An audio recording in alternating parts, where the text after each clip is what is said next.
तो वो 100 बार के बराबर है। बोलो फिर हालेलुया। दूसरा, जब हम हालेलुया बोलते हैं तो तीसरे स्वर्ग में पिता के तख्त के पास हमेशा सदा काल तक फरिश्ते लोग जो हैं वो हालेलुया हालेलुया हालेलुया बोलते रहते हैं। तो जब हम यहाँ से हालेलुया बोलते हैं तो हमारा कनेक्शन किससे जुड़ जाता है? स्वर्ग से जुड़ जाता है। तो बोलो हालेलुया हालेलुया हालेलुया। प्रभु का धन्यवाद करते हैं। हम कल शाम से यहाँ पर थे। कल शाम को भी भाई विजय के घर का उद्घाटन था, तो उसमें भी हम लोग प्रभु के वचन में से सीख रहे थे कि हमें धन्यवाद करना बहुत जरूरी है, सदा धन्यवाद करते रहना है। दूसरा हमने सीखा था कि धन्यवाद यीशु के नाम में करना है। हालेलुया। बहुत लोग बोलते तो हैं हम धन्यवाद करते हैं, लेकिन जो परमेश्वर को ग्रहण है धन्यवाद वो यीशु के नाम से है। तो फिर हमने सीखा था सदा धन्यवाद करना है। फिर हमने सीखा था कि क्यों करना है, क्योंकि उसने हमें रचा है, उसने हमें बनाया है, इसलिए हमें धन्यवाद करना चाहिए। तो आज एक शादी है, इसके लिए भी हमें क्या करना चाहिए? धन्यवाद। तो जब हम धन्यवाद का ही बलिदान चढ़ाते हैं तो परमेश्वर को ये बलिदान जो है वो कबूल होता है, परमेश्वर खुश होता है और हमें आशीषें देता है। हालेलुया। तो आइए फिर शादी के विषय में कुछ थोड़ा समय के लिए हम सीखेंगे। खुदा के दास यहाँ पर हैं जो शादी का सारा करेंगे, लेकिन मुझे उन्होंने बोला था कि शादी के लिए कुछ उपदेश की बातें, शिक्षा की बातें थोड़ी सिखाई जाएं, तो इसलिए मैं थोड़ा सा समय लूँगा ताकि हम लोग जो शादी के विषय में है उन बातों को भी ध्यान करें। और उसके लिए हम पढ़ेंगे उत्पत्ति की किताब 2 अध्याय उसके 18 वचन। कोई भी हिंदी में ऊंची आवाज में पढ़ दें। उत्पत्ति की किताब 2 अध्याय उसका 18 वचन।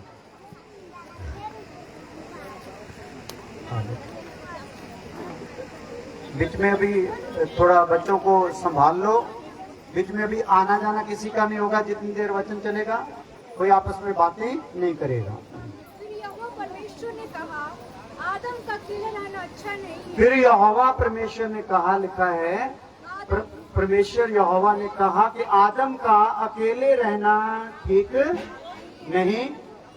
हाँ, मैं उसके लिए एक ऐसा सहायक बनाऊंगा, हाँ, जो उससे मेल खाए। हाँ, ऐसा सहायक उसके लिए मैं बनाऊंगा जो उसके साथ करे, क्या करे? मेल खाए, उसके जैसा हो। तो परमेश्वर ने क्या किया? पहले सब जीव जंतु को आदम के पास लाया, लेकिन कोई भी उसके साथ मैचिंग हुआ नहीं। फिर परमेश्वर ने क्या किया? आदम की पसली में से लेकर औरत को बनाया और आदम के सामने लाया।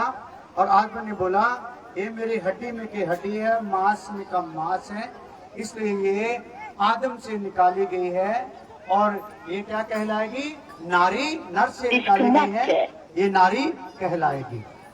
तो बात यहाँ पर आई है कि परमेश्वर ने कहा कि आदम का अकेला रहना ठीक नहीं है।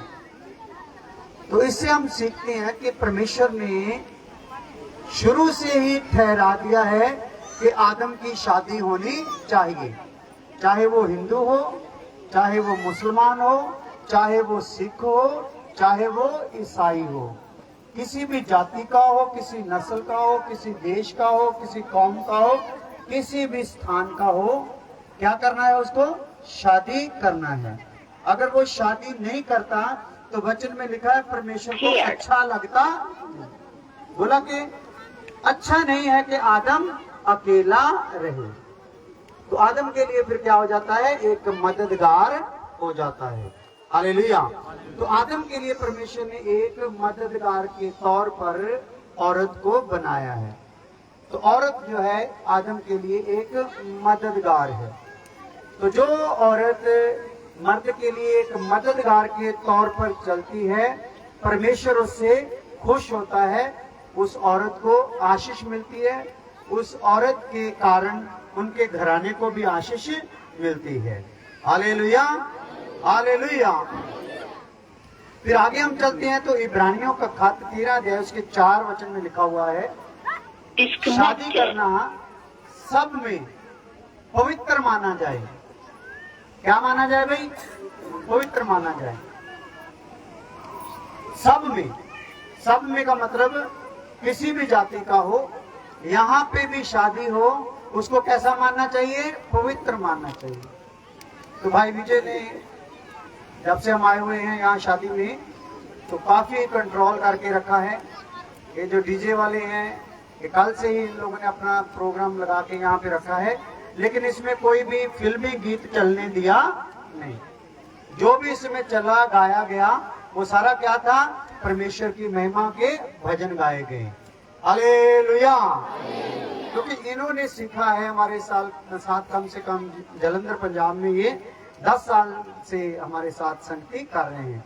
तो इन्होंने सीख लिया था कि शादी करना जो है पवित्र माना जाए, और इन्होंने कोई ऐसी रस्म रिवाज को अपने घर में होने नहीं दिया। जितना भी हो सके उसको कंट्रोल में रखा। हालेलुया। तो आज क्या होता है कि शादी को पवित्र माना जाता नहीं है। खूब भांगड़े डाले जाते हैं, डांस किए जाते हैं, डीजे बुलाया जाता है, दारू की बोतलें खुलती हैं, पूरी बदमस्तियां, लुच्चपन किया जाता है। और इसके बीच में दरमियान में ही पादरी को बोलते हैं, अभी आप खुदा का आशीर्वाद इनको क्या कर दो? दिला दो। मैंने अपनी सारी बदमस्तियां कर ली, पेट शक लगा लिए, मुर्गे शर्गे खा लिए, और फिर बोलते हैं पादरी को अभी इनको क्या कर दो? आशीर्वाद दिला दो, क्योंकि अभी हमारी तसल्ली हुई नहीं है। आशीर्वाद होते ही हमने फिर क्या करना है? भांगड़ा डालना है, डांस करना है, गंदे गीत चलाना है, जो कुछ भी गंदमंद है हमारी शुरू से चला आ रहा है वही करना है। शुरू से जो चला आ रहा है वो हमें अब करने की जरूरत नहीं, क्योंकि अब हम शुरू वाले रहे नहीं। क्योंकि अब हमें क्या हुआ है? परमेश्वर ने हमें पवित्रता के लिए बुला लिया, अपने कलीसिया में बुला लिया, अपने बेटे बेटियां बना लिया। तो जो रब के बेटे बेटियां होते हैं उनके हर काम में रब का जो जलाल है, जो महिमा है, वो नजर आनी चाहिए। इसलिए शादी करना हर जगह पे क्या माना जाए? पवित्र माना जाए। आगे लिखा हुआ है जो बिस्तर है, बिछौना है, वो बेदाग रहे। एक तो शादी करना पवित्र माना जाए, दूसरा बिछौना क्या रहे? बेदाग रहे। तो ये बिछौना क्या हुआ? वचन इसके बारे में बताता, बिछौना है हमारा जीवन। क्या है जी? हमारा जीवन। जीवन क्या रहे? बेदाग रहे। इसमें कोई व्यभिचार की बात होनी चाहिए नहीं, कोई भी औरत का किसी दूसरे मर्द से संबंध होना चाहिए नहीं, किसी मर्द का किसी दूसरी औरत से संबंध होना चाहिए नहीं। जो भी परमेश्वर के कलाम में लिखा हुआ कि ये पाप है, वो कोई भी बात उसमें होनी चाहिए नहीं। इसलिए शादी करना सब में क्या किया जाना है? पवित्र माना जाए। तो आज शादियों में बदमस्तियां की जाती हैं, अपनी इच्छाएं पूरी की जाती हैं, अपनी खुशी, अपना आनंद पूरा किया जाता है, रब की तरफ ध्यान नहीं दिया जाता है कि जो ये दिन हमारे जीवन में लेकर आया है। तो इसके कारण फिर हम रब को नाराज करके शादी तो कर लेते हैं, लेकिन यही शादी आगे आने वाले दिनों में दोनों घराने के लिए, पति पत्नी के लिए, सबके लिए बर्बादी का कारण बन जाती है, क्योंकि रब इसमें खुश हुआ नहीं। तो रब भी बदला एकदम नहीं लेता, वो धीरे धीरे धीरे धीरे धीरे धीरे समय पढ़ते पढ़ते एक टाइम याद करवा देता है कि तूने शादी में मेरे नाम को महिमा नहीं दी, अपने नाम को महिमा दी है। इसलिए अब जो जलालत है, जो नामोशी है और जो भी बेइज्जती है वो तू ही सहेगा, क्योंकि महिमा भी किसने ली है? तूने ली है। मेरी बातें समझ आ रही है? मेरी हिंदी ठीक है या? क्योंकि हम पंजाबी हैं, हम सिख फैमिली से हैं, तो हिंदी बोलने का बहुत कम मौका मिलता है। ठीक है, समझ आ रही है सबको? हालेलुया। फिर बोलो हालेलुया। ये पंडाल का जो ये शमयाना हिलना चाहिए, बोलो हालेलुया। हाँ हिल रहा है, हवा से हिल रहा है, लेकिन कोई बात नहीं। हालेलुया। तो आइए आगे बढ़ते हैं। पहली बात, परमेश्वर बोलता है कि अच्छा नहीं है कि आदम अकेला रहे, इसलिए शादी जरूरी है। दूसरी बात है, शादी कैसी होनी चाहिए? पवित्र मानी जानी चाहिए। हर रस्म में, हर बात में प्रभु के नाम को महिमा होनी चाहिए, ताकि दास जो इसमें शामिल हो उनका आशीर्वाद स्वर्ग कबूल कर ले और स्वर्ग से सबको बरकत पर बरकत मिले, इसलिए ध्यान रखना है। तो यहाँ पे लड़की के लिए हम जब देखते हैं शादी में, लड़की का क्या सिस्टम है। लड़की जो एक घर से जाती है, माँ बाप के घर से जाती है, 4 कुर्बानियां करके जाती है। कितना भाई? 4 बलिदान उसके होते हैं जीवन के, जब अपने घर को वो छोड़ के जाती है। पहली बात तो यही है, अपने घर का त्याग करना पड़ता है उसका। पहले जिस घर को संवारती थी, सब कुछ करती थी, अब इस घर को उसने क्या कर देना है? छोड़ देना। उसका रहा नहीं, कुर्बान हो गया घर। Hallelujah, hallelujah. अभी जब भी वो यहाँ कहीं कभी आएगी तो उसको ये घर अपना लगेगा नहीं। जिस घर को उसने बाप के साथ मिलकर बनाया, मेहनत की, सब कुछ किया, अभी वो उसका घर नहीं है। हालेलुया। दूसरा है माँ बाप का त्याग। पहली बात घर का त्याग करती है, दूसरी बात क्या होती है? माँ बाप का त्याग। अभी ये माँ बाप उसके रहे नहीं, अभी आगे हैं माँ बाप जो। हालेलुया। इन माँ बाप को उसने क्या करते जाना है? भूलते जाना है। जो बेटी माँ बाप को भूलती नहीं है तो वो आगे वाले घर में कभी सुखी रह सकती नहीं है, क्योंकि पीछे वाले घर में जब बातें अपने घर की करेगी तो उसमें किसी बात पर कभी माँ को गुस्सा आएगा, कभी बाप को गुस्सा आएगा, कभी वो कहेगा तो फिर ऐसा कर दे, तो फिर ऐसा कर दे, तो घर चलेगा नहीं। लेकिन जब वो कुर्बान करके जाएगी कि अभी त्याग हो चुका मेरे माँ बाप का, अभी मेरे माँ बाप की इच्छा मेरे ससुराल में चलेगी नहीं, तो उसके ससुराल में उसकी इज्जत बढ़ेगी। हालेलुया, समझ आ रही है? उसके ससुराल में क्या होगा? उसकी इज्जत बढ़ेगी, क्योंकि उसने ससुराल में अपने माँ बाप को अपना माँ बाप बना लिया।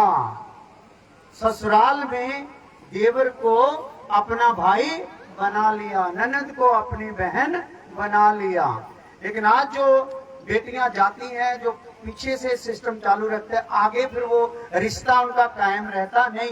देवर देवर ही रहता है, सास सास ही रहती है, और जो ननद है वो ननद ही रहती है।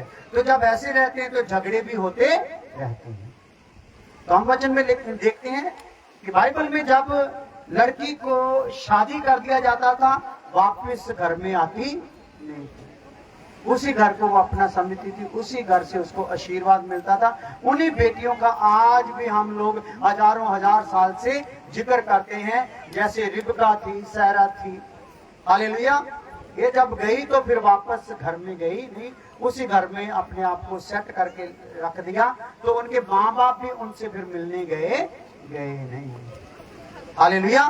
तो मैं यहाँ पे ये बात भी सिखा रहा हूँ कि माँ बाप मिलने ना जाएं, लेकिन माँ बाप जाएं, अपना प्यार दिखाएं, दूसरे घर वालों को भी दिखाएं, बेटी को भी दिखाएं, दामाद को भी दिखाएं, लेकिन उनके घर में कोई दखल करे ना, किसी भी बात को बढ़ा चढ़ा के बोले ना। हालेलुया। तो पहली कुर्बानी क्या करती है लड़की? घर की कुर्बानी। दूसरा माँ बाप की कुर्बानी। तीसरा अपने नाम की कुर्बानी। क्या होती है? नाम की कुर्बानी होती है। अभी लड़के का नाम क्या है? पंकज, है ना। अभी ये जो पूनम है, ये पूनम नहीं कहलाएगी अभी आगे से, मिसेज पंकज, ऐसे है ना। क्या कहलाएगी? किसके नाम से कहलाएगी? हाँ, मिसेज पंकज। पहले पूनम थी, नाम का क्या हो गया? त्याग हो गया। हालेलुया। नाम का त्याग हो गया, समझ लो सर का त्याग हो गया। सर उतार दिया। इसने अपने धड़ पर किसका सर रख लिया? अपने पति का सर रख लिया। वचन में लिखा है पति और पत्नी एक तन होंगे। तो बहुत लोगों को इस बात की भेद समझ आती नहीं है, एक तन कैसे होंगे? पत्नी ने अपना सर उतारना है, पति ने अपना धड़ उतारना है। पति ने अपना सर पत्नी के सर पर रखना है। तो ये होता है एक तन हो जाना।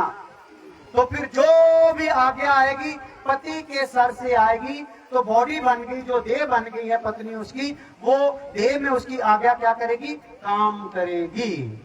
यहां तक समझ आ गया? तो बोलो, तो बेटी कितना त्याग करती है? पहला घर का, दूसरा माँ बाप का, तीसरा नाम का, चौथा अपनी इच्छा का। इच्छा समझते हो? अपनी मर्जी। अभी उसकी मर्जी ससुराल में चलेगी, घर में बड़ी मर्जी चली। जब मर्जी बाबा को बोला कि मेरे को ये सूट ले दे, मेरे को वहां ले जाओ, मेरे को वो पहाड़ों पे घुमा दे, मैया को बोला कुछ भी कर दे, सबको करना पड़ता था, क्योंकि लाडली है ना, हालेलुया, प्यारी बेटी है ना, इसलिए वो सब कुछ उसका क्या करते रहे।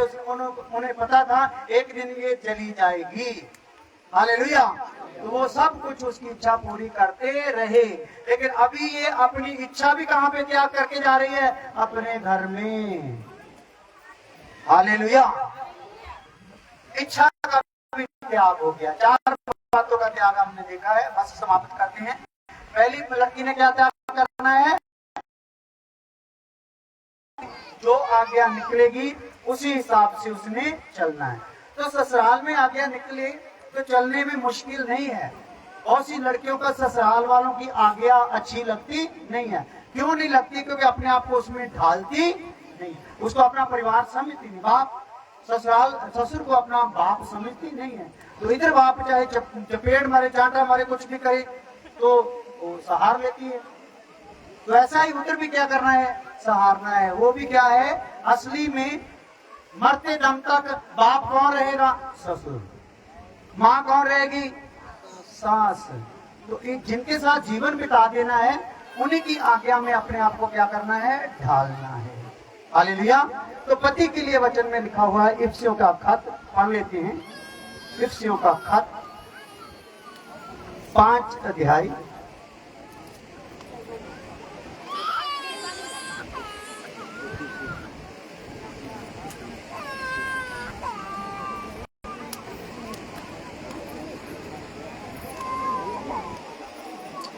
5 का 25। बस फिर समाप्त करते हैं। खुदा के दास आगे सारा प्रोग्राम लेंगे। इफिसियों का खत 5 का 25 जल्दी। हे पतियों, हाँ अपनी अपनी पत्नी से प्रेम रखो, हाँ हाँ। जैसा मसीह ने भी कलीसिया से प्रेम करके। पत्नी को 4 त्याग करने हैं। पति को क्या करना है? अपनी पत्नी से क्या करना है? यहाँ पे लिखा है, हे पतियों, पढ़ो दोबारा। हे पतियों, हाँ। अपनी अपनी पत्नी से। हे पतियों, कितनी पत्नियों से प्रेम करो? हाँ, आज अपनी से होता नहीं, दूसरी से क्या करते हैं? वो अच्छी लगती है। इसका कारण है, या तो वो पत्नी जो है 4 त्याग करके आई नहीं है, या फिर पति को अपना सर मानना नहीं है, तो पत्नी और ही पत्नी को प्यार करता है। तो और पत्नी को प्यार करेगा तो पाप हो जाएगा। तो पत्नी ने किसकी पत्नी से प्यार करना है? 2 शब्द 2 बार लिखा यहाँ पे, ये पतियों अपनी अपनी, हालेलुया, इसकी जोर डाल के बताया गया कि अपनी पत्नी से क्या करो? प्यार करो। अगर क्यों प्यार करना? क्योंकि इतना बड़ा तो त्याग करके वो आई है। अभी यहीं पे रहेगी, यही आज्ञा करेगी, यही सबका इज्जत आदर करेगी, सबका खाना पीना, घर सफाई, जो कुछ भी है अब यही करेगी। तो अगर वो इतना कुछ करेगी, उम्र भर करेगी, तो फिर पति को भी चाहिए पत्नी से क्या करे? प्यार करे। हालेलुया। तो यहाँ पे कोई पति बैठा है? पति जिसका शादी हुआ, कोई पति बैठा है यहाँ पे? हाथ उठाओ। वही उठाना जिसका शादी हुआ। हाँ। तो अभी मैं आपकी घरवालियों से पूछूं, ये करते हैं कि नहीं? वो बोलेंगी कि मोबाइल पे करते हैं, मोबाइल पे इसकी बहुत पत्नियां हैं, मेरे लिए इसके पास टाइम नहीं है। तो अपनी अपनी पत्नी से क्या करो? क्या सोच के प्यार करना है? क्योंकि प्यार की भी कोई वजह होती ना। प्यार इसलिए करना कि त्याग बहुत बड़ा करके आई भाई। 4 त्याग हैं। त्याग मतलब खत्म कर दिया वो हिस्सा उसने, तो इसको अभी मुझ पर ही आसरा है, मैं इसके लिए सब कुछ हूं, मुझे को इसने अपना सर माना है, तो मैंने इससे क्या करना है, प्यार करना है। हाँ जी, हाँ जी, हाँ जी, आगे बढ़िए। जैसा मसीह ने भी कलीसिया से प्रेम करके पति ने कैसा पत्नी से प्रेम करना है, जैसा मसीह ने भी कलीसिया से हाँ दिया। हालेलुया। तो बाइबल में जो प्रेम शब्द है, इसकी डेफिनेशन जो है, इसकी जो परिभाषा है, वो है कुर्बानी। प्रेम कहाँ पे सिद्ध होता है, कुर्बानी। अगर हमारे पास ऐसा प्यार है कि मैं अपनी पत्नी के लिए, जैसे कलीसिया के लिए यीशु ने कुर्बानी कर दी, मैं भी अपनी पत्नी के लिए कुर्बान होने के लिए तैयार हूं, तो वो प्रेम सिद्ध है, संपूर्ण है, उस प्रेम में कोई कमी नहीं है। तो ऐसा प्रेम किसने करना है, पति ने करना है। किसकी तरह करना है, यीशु मसीह की तरह करना है। हालेलुया। किसकी तरह करना भाई, यीशु मसीह। तो यीशु मसीह ने क्या किया, प्रेम किया, तो सलीब पर जो था ना, अपना जो बदन था वो क्या कर दिया, कलीसिया के लिए दे दिया। तो कलीसिया ने अभी क्या करना है, अपना सर यीशु के लिए क्या कर देना है, दे देना है, ताकि ये जो बदन उसने अपना शरीर पर फेंक दिया, अपना बदन सर रख लिया, तो इस बदन के नीचे किसका बदन लगना है, पत्नी का। तो पत्नी सर लेकर बदन लगवा सकती नहीं है, उसको सर उतार के फेंकना पड़ेगा। जैसे प्रभु ने अपना धड़ फेंक दिया, कलीसिया ने क्या करना है, अपना सर फेंकना है। तो कलीसिया के सर पे किसने सर आना है, यीशु मसीह का। ऐसा प्रेम करना है। हाँ जी, कि उसको वचन के द्वारा जल के स्नान से शुद्ध करके पवित्र बनाए और उसे एक ऐसी तेजस्वी कलीसिया बनाकर अपने पास खड़ी करे, जिसमें न कलंक, न झुर्री, न कोई और ऐसी वस्तु हो, वरन पवित्र और निर्दोष हो। हाँ, इसका मतलब है जैसे यीशु ने जिम्मेदारी ली, अपना सर लगा दिया हम पर कि उसी में से कमांड निकले, आज्ञा निकले, तो ये बदन में जो भी गड़बड़ है वो सेट हो जाए। तो इसी प्रकार पत्नी में भी जो भी कमजोरी है, पति ने अपना सर उसके धड़ पर रख कर उस कमजोरी को कैसे करना है, निकालते निकालते जाना है।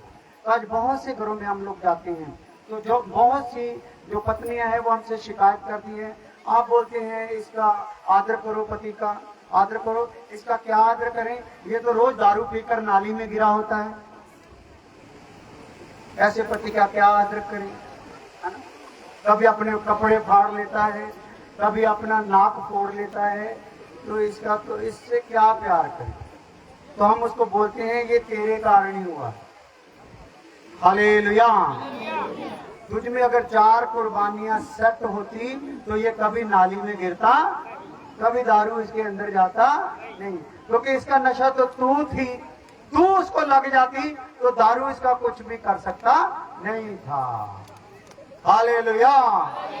तो अभी जिनके पति दारू पीते हैं, अपनी जो पत्नियां हैं वो अपने आप को क्या कर लो, अपनी कुर्बानी सेट करो, अपने घर में खुश रहो, अपने ससुर का आदर करो, सास का आदर करो, और अपनी जो आपका देवर है उसको भाई मानो, जो ननद है उसको बहन मानो।